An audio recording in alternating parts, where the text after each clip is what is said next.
윈스턴 처칠을 잘 아시지요?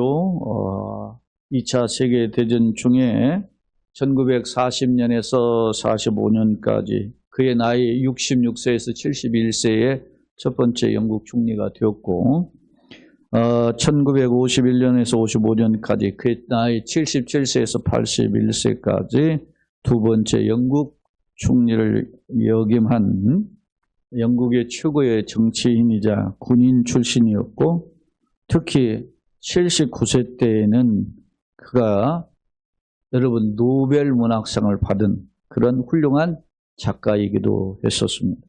하지만 윈스턴 처칠은 영국의 국가적 영웅이었음에도 불구하고 그는 개인적으로는 우울증과 또 뇌졸중을 비롯해서 각종 질병에 시달리며 고통의 세월을 보냈다고 합니다.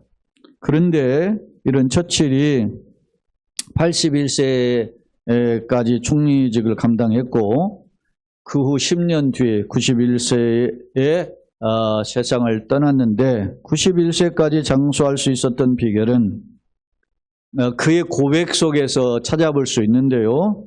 그를 한결같이 사랑해 주었던 클레멘타인이라는 그의 아내 때문이라고 그는 고백합니다. 처칠은 자신이 어떤 재임 중에 많은 스트레스로 힘들었고 질병으로 고생했지만 그러나 행복한 가정을 통해서 이 모든 도전과 장애물을 극복해냈다라고 고백했다는 점입니다. 사랑하는 성도 여러분, 여러분은 어떤 인생을 보내고 계십니까? 행복한 인생을 걷고 계십니까? 그렇다면 그 행복함의 비결이 무엇입니까? 릭 브라운이라고 하는 분이 임하고 부부관계 치료 이론과 실제라고 하는 글을 미국에서 발행을 했는데 이 미국에서 국가 정책으로 반영하기 위해서 가장 행복한 미국인은 누구인가라고 하는 부분을 설문조사를 했어요. 그 내용을 이 책에 담고 있어요. 그런데 그 설문조사의 응답자의 대부분이 가장 행복한 사람의 기준을 뭐라고 했느냐면 돈이나 건강, 학력, 직업, 외모가 아니라 가족관계가 좋은 사람이다라고 대답했다는 사실입니다. 그렇습니다. 진정한 행복은 흔히 말하는 환경적, 외형적 조건이 아니라 행복한 가정에서 비롯된다라는 점을 이 글은 소개하고 있고 우리는 세상 속에서도 우리 자신의 삶 속에서도 살펴볼 수 있습니다. 사랑하는 여러분, 그렇다면 여러분의 가정은 어떻습니까? 내가 속한 가정은 어떻습니까? 정말 행복합니까? 5월은 가정의 달인데요. 5월의 가정의 달에는 어린이날을 비롯해서 어버이날, 청년의 날, 성년의 날이죠. 성년의 날, 부부의 날이 몰려 있습니다. 가정을 한번 1년 살면서 한 달 정도는 우리 가정을 한번 생각해 보자. 그런 취지가 담겨져 있고 특히 부부의 날은 우리나라의 경우 2007년도에 법으로 제정됐는데요. 가정의 근간인 부부의 소중함을 깨닫고 부부의 사랑을 통해서 행복한 가정을 이룹시다 라고 하는 취지가 담겨져 있다고 생각됩니다. 사랑하는 여러분, 그렇다면 성경에서 말씀하는 행복한 가정은 어떤 모습일까? 오늘 우리가 시편 128편을 읽었는데요. 서두에 성전에 올라가는 노래라고 하는 것입니다. 다시 말하면 이스라엘 백성들이 하나님을 찬양하며 성전에 올라가면서 이런 가정을 꿈꿨다라는 것입니다. 그런데 내용을 들여다보면 128편의 내용은 아름답고 행복한 가정의 모습을 그리고 있어요. 마치 한 폭의 그림처럼 아름다운 가정, 행복한 가정이라고 하는 그림을 그리고 있다는 사실입니다. 예를 들면 그 그림의 내용을 들여다보면 한 폭의 그림 안에 아름다운 아내가 있고 그리고 사랑스러운 자녀들이 한 상에 둘러서 같이 음식을 먹는 그런 모습이고 더 나아가서 그 가족들이 함께 성전에 올라 예배하러 가는 장면을 그리고 있는 그런 모습으로 우리는 이 128편을 그림 그려볼 수 있습니다. 주목할 점은 이 128편은 천국을 맛보는 가정의 특징인데 그 특징을 4가지로 정리하고 있어요. 그 주인공은 물론 여호와를 경외하는 자에 해당해요. 자, 한번 1절, 4절을 한번 같이 한번 읽어보겠습니다. 같이 읽어봅시다. 여호와를 경외하며 그의 길을 걷는 자마다 복이 있도다. 어떤 자가 복이 있어요? 여호와를 경외하며 그의 길을 걷는다. 그의 길은 어떤 길입니까? 하나님의 뜻을 쫓아 산다는 겁니다. 여러분, 하나님을 경외하는데 하나님의 뜻을 쫓지 않는다? 그건 말도 안 돼요. 어불성설이에요. 그죠? 하나님 말씀에 순종하는데 그 사람이 하나님을 경외하지 않는다? 그건 말도 안 된다 말입니다. 하나님을 경외하는 자는, 따라서 합시다, 말씀에 순종하는 자다. 믿습니까? 그런 자에게는 뭐라고 있다? 복이 있도다라고 들어가고 있어요. 4절 또 한번 읽어봅시다. 여호와를 경외하는 자는 이같이 복을 얻으리라. 그러면 여호와를 경외하는 자는 이 같은 이러한 복을 받는다라고 소개한다는 점입니다. 그렇다면 여호와를 경외하는 자에게 주시는 복인데, 오늘 본문은 1절로 6절 속에서 특히 2, 3절 그리고 5, 6절에서 4가지의 복을 소개하고 있어요. 자, 주목할 점은 여호와를 경외한다라고 표현했는데, 이 경외한다라는 말이 히브리어로 야레예요. 근데 이게 표면적 문자적인 뜻은 두려워한다 그런 뜻인데, 그냥 단순한 공포감이 그게 아니라 이 두려워한다라는 의미에는 무슨 의미가 있냐면 자신의 한계를 깨닫고 하나님을 향한 존경심과 그 하나님이 이루어 가시는 일에 대한 경외감을 가지고 대하는 자세를 야레라고 표현해요. 사랑하는 여러분, 내 삶에 나의 한계를 깨닫고 하나님이 나와 내 가정과 혹은 내 자녀와 부모님과 형제들까지를 이끌어 가시는 그런 경외감을 바라보는 믿음의 사람들이 되기를 예수님의 이름으로 축원합니다. 아멘. 내가 학원을 보내도 내 자식이지만 내 마음대로 할 수 없어요. 하나님이 이끌어 주셔야만 되는 줄로 믿습니다. 그래서 그걸 붙잡고 기도하는 거예요. 하나님 역사해 주세요. 내가 설득해서 내 마음, 남편의 마음을 녹일 수 있는 게 아니에요. 그러나 한 번쯤 해보죠. 그때 어떻게 합니까? 내 지식으로 설득하려고 하는 게 아니고 하나님의 역사가 내 입을 통해서 나타나게 하여 주옵소서. 그래서 내가 도구가 되는 겁니다. 내 형제들의 부모에 그 설득을 어떻게 해요? 가정에서 아무리 가까운 가족이나 친구를 만나도 두고마 가지를 말하지 말라고 하잖아요. 정치 이야기하지 말고 종교 이야기하지 말라. 그거 하면 제일 싫어하고 싸운다는 거야.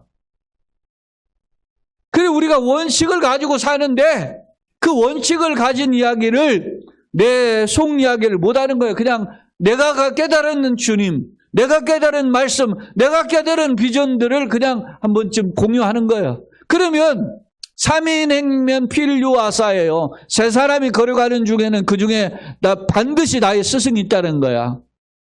깨닫는 게 있어요. 나도 누군가를 인터넷 글을 읽으면서, 어떤 뉴스를 보면서, 어떤 동영상을 보면서, 누군가의 설교를 들으면서, 또 대화를 하면서 깨닫는 게 많아요. 배운다 말입니다. 사랑하는 여러분, 오늘 이 시간 여러분의 마음을 옥토처럼 준비해서 그 말씀을 받으러 올라오신 줄로 믿습니다. 하나님을 경외하는 자가 되어서 그 약속을 받아 누리기를 예수님의 이름으로 축원합니다. 그러면 여호와를 경외하는 자의 4가지의 특징과 복은 무엇인가 한번 봅시다. 128편 2절 같이 읽어볼까요? 시작. 내가 내 손이 수고한 대로 먹을 것이라. 내가 복되고 형통하리로다. 네가라는 표현에는 여호와를 경외하는 자예요. 여호와를 경외하는 자, 너의 손이 수고한 대로 먹을 것이라. 내가 복되고 형통한다. 사랑하는 여러분, 세상을 살다 보면 수고하고 열심히 일했는데 제대로 못 거두는 사람 많아요. 그죠? 농사를 져도 태풍 불어서 쓸어가 버리면 그만이고, 홍수 와서 쓸어가 버리면 그만이고, 요즘 보니까 강원도 산불, 경상도 산불 나는 걸 보면 어떻게 해요? 그렇게 놓은 농작물 다 쓸어가잖아요. 산에 무슨 버섯 기어 있는 거 다 태워버렸다잖아요. 내 마음대로 안 되는 거예요. 내 손이 수고한 대로 거둘 수 있다는 건 축복입니다. 성경은 내 손이 수고한 대로 거둔다는 정도가 아니에요. 어떻게 해요? 30배, 60배, 100배의 결실을 주십니다. 믿습니까? 창세기 26장에 보면은 이삭이 자기의 계획은 분명해요. 내가 저 블레셋 땅에 지금의 가자 지구예요. 그곳에 갔다가 거기에서 그 당대 고대 그 길은 두 가지 길이 있어요. 왕의 대류가 있고, 그리고 해변의 길이라고 비아마리스라는 길이 있어요. 근데 주로 어디로 다니냐면 해변길로 다닌단 말이에요. 그래서 여기 지금 이삭이 상식적으로 생각해 흉년들은 여기서 못 살아. 그래서 어떻게 합니까? 이 땅을 떠나가지고 블레셋을 거쳐가지고 애굽 가려고 한 거예요. 예전에 아버지도 왕년에 그런 길을 걸었기 때문에. 그랬더니 하나님 뭐요? 가지 마라. 그랬대 이삭이 그의 그 말씀에 순종했더니 그의 100배의 결실을 맺었다. 할렐루야. 믿습니까? 우리는 그 하나님의 말씀, 하나님의 비전을 보려고 오늘 이 시간 올라온 거예요. 오늘 하나님은 주님을 경외하는 자에게 어떻게 해요? 내 손이 수고한 대로 복되게 하시는 줄로 믿습니다. 여러분, 직장 생활하는 사람도 힘들고 사업장 하는 사람 힘들어요. 직장 생활하는 사람 상대하고 하는 것 때문에 힘들고 사업장 하는 막 거래처 이런 사람들과 힘들고 누군가 열어줘야 되잖아. 그런데 그런 일들이 앞서가시고 동행하시는 주님, 그 주님께서 우리를 이끌어 주시기를 예수님의 이름으로 축원합니다. 그렇습니다. 요즘은 더군다나 어떻습니까? 남을 등쳐먹고 협박하고 공갈하고 교활한 놈이 더 잘 돼요. 세상을 보면 그렇잖아요. 세상에 막 전쟁이 일어나고 막 하는 거 보세요. 힘 있는 놈이 속된 말로 장땡이야. 그런 시대에 우리 마음이 헷갈리고 흔들리는 것이 맞지만 그럼에도 불구하고 우리는 흔들리지 않고 여호와를 경외하며 살기를 소망할 때 주님이 우리의 길에 앞서가시고 동행하시며 이끌어 주실 줄로 믿습니다. 바라기는 종도 둑도 공시문대 공나고 바시문대 판나는 것이 세상의 이치지만 하나님은 그 이상으로 거두게 하시는 분임을 기억하고 주님 손에 붙들리는 복된 수고한 대로 거두고 형통하는 우리 모두가 되기를 예수님의 이름으로 축원합니다. 두 번째로 3절 말씀 같이 읽어봅시다. 시작. 내 집 안방에 있는 내 아내는 결실한 포도나무가 되며 내 식탁에 둘러앉은 자식들은 어린 감람나무 같으리로다. 네라고 할 때 너는 누구의 지금? 여호와를 경외하는 자이자. 여호와를 경외하는 너희 집에 네 아내는 결실한 포도나무. 이스라엘은 풍요를 상징하는 나무가 세네 종류가 있어요. 예를 들어서 석류나무라든지 포도나무라든지 무화과나무라든지 감람나무예요. 이게 이스라엘의 최고의 축복을 가리키는 나무들이라 이게. 이런 감람나무를 보세요. 어린 감람나무 이스라엘의 최고의 뭡니까? 하나님 앞에 그 성전에 그 기름을 태워가지고 하잖아요. 그 기름, 성전에 그 향로에 켜있는 불이, 등잔불이 뭡니까, 이게? 올리브예요. 이 올리브의 기름은 뭡니까?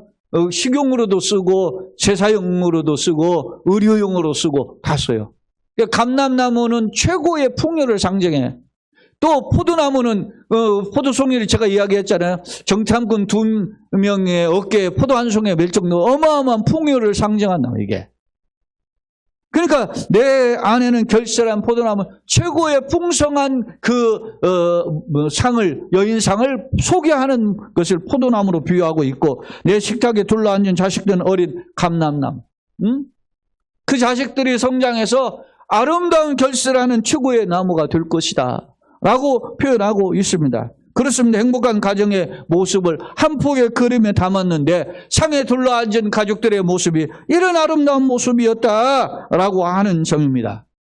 여러분, 솔로몬이 쓴 잠언에 보면 잠언 19장 14절에 솔로몬이 노년에 이런 표현을 하죠. 같이 한번 읽어봅시다. 시작. 집과 재물은 조상에게서 상속하거니와 슬기로운 아내는 여호와께로서 말미암느니라. 할렐루야. 재산은 물려받지만 그 재산이 조상에게서 물려받는 사실 그것도 하나님이 주시지만 그런데 조상에게 물려받은 거지만 아내만큼, 부부만큼은 하나님이 세우시는 줄로 믿습니다. 이게 전통적 이스라엘 생각이에요. 그러니 내 남편, 내 아내는 하나님의 선물이다. 믿습니까? 그래, 복음 찬양도 있다. 그대는 주님 보내시 나의 가장 귀한 선물. 그 찬양도 있잖아. 우리가 하나님의 주신 예비하신 남편과 아내를 만나는 거 큰 축복이에요. 또 시편 127편이 시편에 두 편이 솔로몬의 시가 있는데 그중에 한 편이 우리 128편 바로 전편인 127편이에요. 그 7편 3절을 한번 같이 한번 읽어봅시다. 시작. 보라, 자식들은 여호와의 기업이요 태의 열매는 그의 상급이라. 자식들은 여호와의 뭐라고? 기업이고 태의 열매는 상급인 줄로 믿습니다. 아무리 돈 많아도 자식 농사가 잘 돼야 되는 줄로 믿습니다. 자식 농사가 꽝이면 아무리 부자해도 소용없는 거야. 사랑해요 여러분. 그래서 내 자식들이 믿음의 유산을 물려받고 믿음 가운데 걸어가는 그런 축복의 길을 걷게 하여 주옵소서. 이게 최고의 가치예요. 그래, 내 힘으로 안 되는 이게 하나님의 은혜로 부어지게 하여 주옵소서. 여러분, 미국에서 미국인들이 모여서 하는 애국가가 성족이여 영원하라 그런 곡이잖아요. 근데 이 미국의 애국가보다 더 미국인들이 애찬하는 노래가 여러분이 잘 아시는 존 하워드 페인이 작곡한 홈 스위트 홈이라고 하잖아요. 즐거운 나의 집, 즐거운 곳에서는 날 오라 해도 나의 쉴 곳은 작은데 내 집뿐이. 이 홈 스위트 홈이라는 노래가 미국의 최고의 애창곡이라 하죠. 사랑해요 여러분. 참된 행복은 가정의 부부에서, 또 참된 행복은 사랑하는 자녀를 통해서 얻는 것임을 성경은 교훈하고 있습니다. 그런 복된 가정이 되시기를 예수님의 이름으로 축원합니다. 아멘. 세 번째 보면 5절입니다. 함께 읽겠습니다. 여호와께서 시온에서 내게 복을 주실지어다. 너는 평생에 예루살렘의 번영을 보며 라고 기록합니다. 여호와께서 시온에서 내게 시온은 하나님의 성전, 하나님의 법궤가 모셔진 성전을 가리켜서 시온이라고 해요. 이스라엘로 말하면 예루살렘 성을 가리켜요. 그리고 너는 평생 예루살렘의 번영을 본다. 그러면 성전이 모신 곳이 최고 행복하게 되는 것이란 말이에요. 그런데 여러분 보세요. 시온에서 하나님의 복을 받고 받는데 그것이 일시적이 아니라 말입니다. 평생 동안.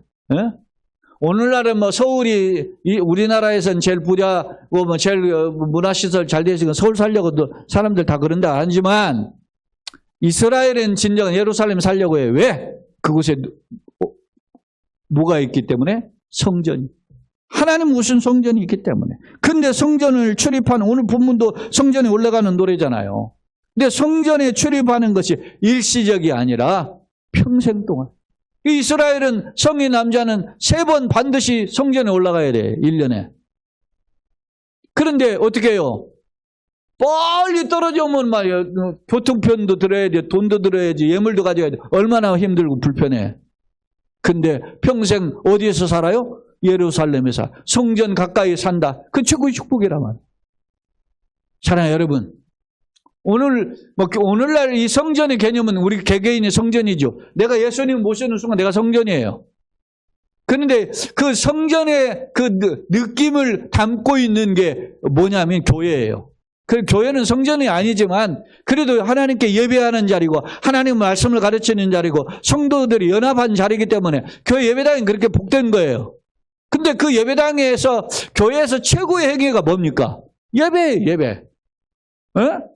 교회에서 여러분 무슨 바자회만 한다, 뭘 한다, 취미 활동으로 한다, 무슨 골프 클럽으로 놀러 간다. 제가 미국에 강의하는 그 학교에 보니까 거기는 LA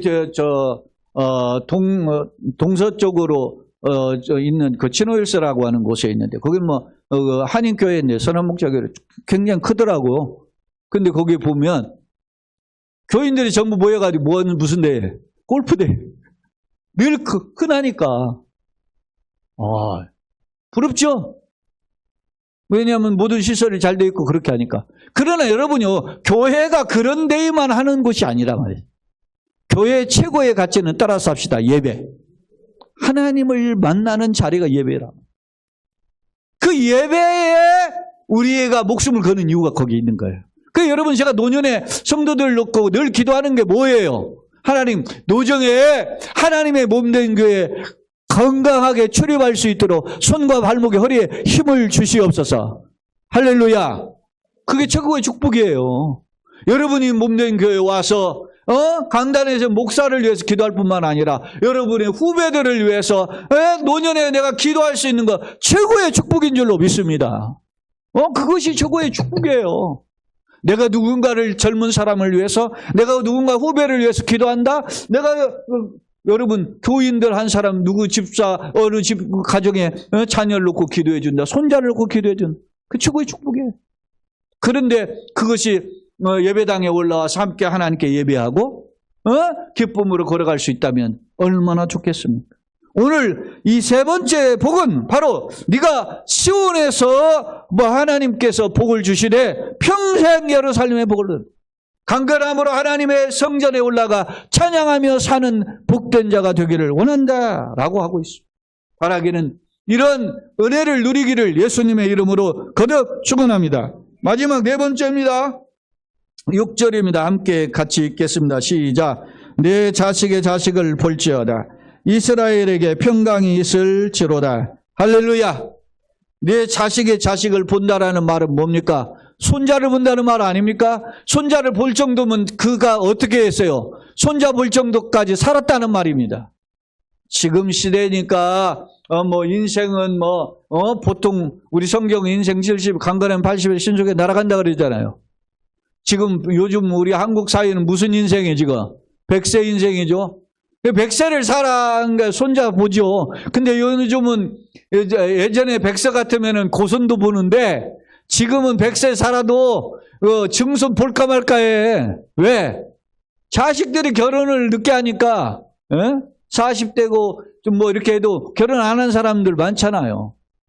그러니까 자식의 자식을 본다는 것은 참 축복이란 말이에요. 사랑하는 여러분, 노년의 삶이 여러분 옛날부터 내리사랑했어요. 아들보다는 손자가 더 예쁘고 손자보다는 증손이 더 예쁘는 거죠. 그런 모습이 평강이 있기를 원한. 근데 자식을 보는데 오래 살아도 어떻게 합니까? 평강이 없으면 아무것도 아니에요. 그죠?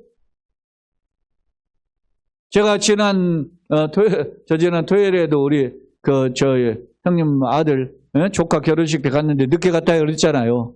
갔는데 제가 우리 저희 막내 이모님 네 분 꼭 좀 오시라고 제가 그랬어요. 근데 막내 이모님 막내 아들이 장로님이에요. 그래가지고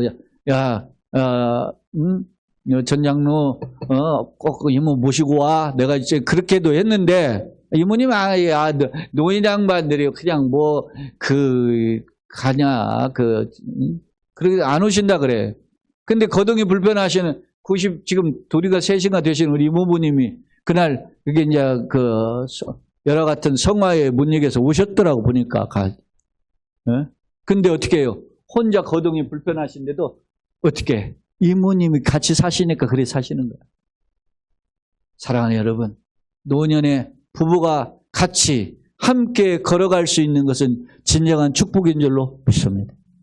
이런 영육의 복을 허락하시기를 예수님의 이름으로 축원합니다.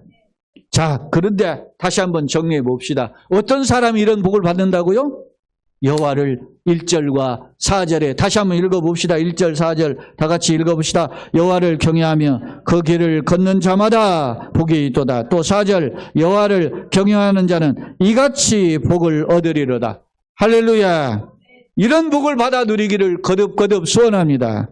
말씀을 정리합니다. 사랑하는 성도 여러분, 종교개혁자인 마틴 루터는 육신의 부모님은 하나님의 대리자다 이런 표현을 했습니다.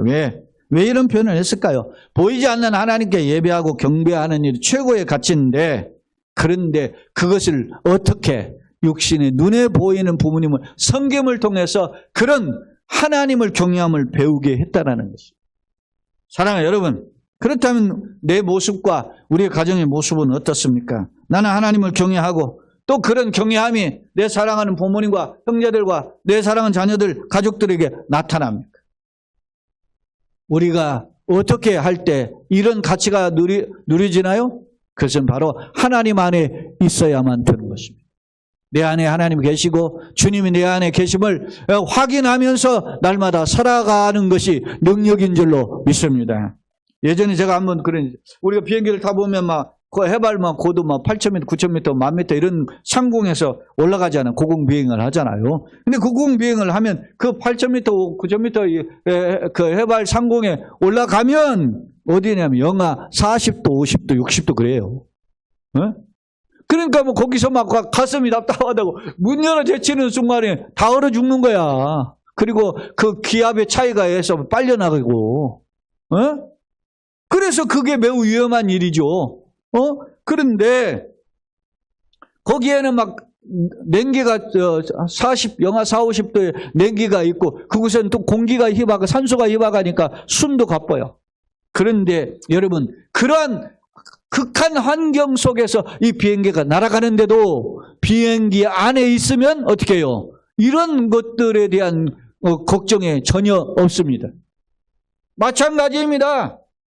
우리가 예수 안에 있으면, 하나님의 품 안에 있으면 세상의 어떤 환경과 도전과 장애물도 능히 감당해낼 줄로 믿습니다.